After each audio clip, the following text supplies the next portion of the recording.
السلام عليكم ورحمة الله تعالى وبركاته. بارطاجوا معكم فضلا وليس أمرا. مؤخرا كنسمعوا فرنسا وطاليان وبزاف الدول بأن خرج فيهم هاد الحشرات.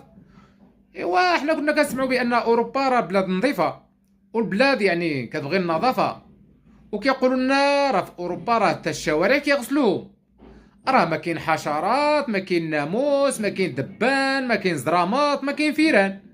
ولكن مؤخرا رجعنا سمعنا بأن فرنسا راه خرجوا لنا الحشرات، خرجوا الفيران، خرجوا الزرامات، خرجوا الدبان، خرج الناموس. إذا فكاين هاد النظافة هادية. إذا ما كاين نظافة ما كاين حتى شي حاجة عندكم. إذا هذيك البلاد هذيك راه موسخة، راه الناس اللي كاينين في فرنسا عايشين مع الوساخ. إذا كان عندكم البلاد نظيفة راه ما يبانش هاد سراق الزين عندكم. إذا ملي يخرج لكم سراق الزين